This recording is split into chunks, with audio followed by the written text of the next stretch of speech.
Swimming pool बनावई हा now original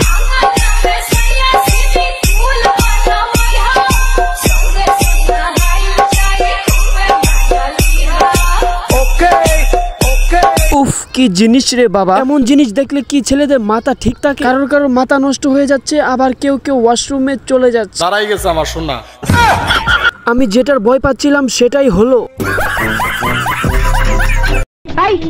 আজকে কোনো থামাথামি হবে না, আজকে এখানে ইচ্ছা মতো রোস্ট করবো। আর তোমরা তো জানোই আমার রোস্টটা একটু নেগেটিভ সাইড হয়ে থাকে, এই জন্যই আগে থেকে বলছি ছোটরা ভিডিও থেকে দূরে থাকো, আর বড়রা পাবলিক পেজ থেকে সরে যাও, আর কানে হেডফোন লাগিয়ে ভিডিওটাকে এনজয় করো।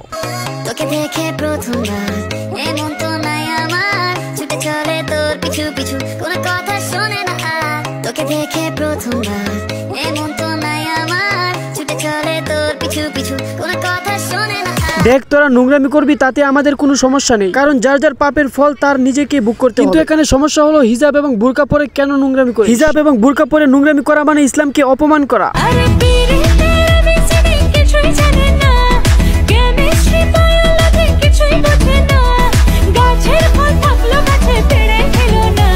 বুরকা হিজাব পরে অশ্লীল ভিডিও তৈরি করার কারণ মানুষদের চোখে একটু অন্যরকম লাগবে, আর মানুষ তাকে নিয়ে একটু ট্রোল করবে। আর ট্রোল করা মানে হলো সে ভাইরাল, আর ভাইরাল হওয়ার নেশায় আজকালকার ছেলে মেয়েরা যা পারতেছে তাই করতেছে। ফাইনালি অনেকেই বউ ব্যবসা শুরু করে দিছে, আবার অনেকে হিজাব এবং বুরকা পরে অশ্লীল ভিডিও তৈরি করছে। সঠিক বলেছেন।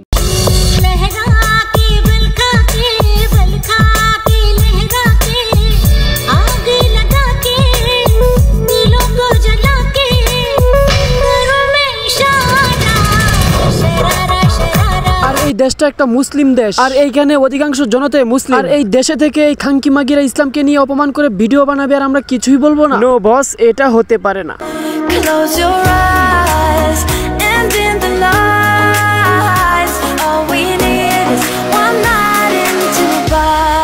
শুরুতে এই মেয়েটি বুরকা হিজাব পরতো, কিন্তু ভালো ভিডিও তৈরি করতো, কিন্তু সে তখন ফর ইউ কাঁপাতে পারেনি। আর যখন সে বুরকা হিজাব পরে অশ্লীল ভিডিও তৈরি করা শুরু করলো, আর তখন তার ভিডিওতে মিলিয়ন ভিউ আসা শুরু করলো, তখনই বুরকা হিজাব পরে অশ্লীল ভিডিও তৈরি করাটাকে সে সাফল্যের চাবিকাঠি হিসাবে নিল। কিন্তু খাঙ্কি মাগি এটা বুঝতে পারেনি যে ইসলামকে সে অপমান করে ভিডিও বানাচ্ছে। এমন কিছু মেয়েদের জন্য আজকে সব মেয়েদের বদনাম। সকলে খারাপ কাজ থেকে বিরত থাকুন, আর আগামী ভিডিওটা কাকে নিয়ে চাচ্ছেন অবশ্যই কমেন্ট করে জানাবেন। ততক্ষণ সকলে ভালো থাকুন, সুস্থ থাকুন, আল্লাহ হাফেজ।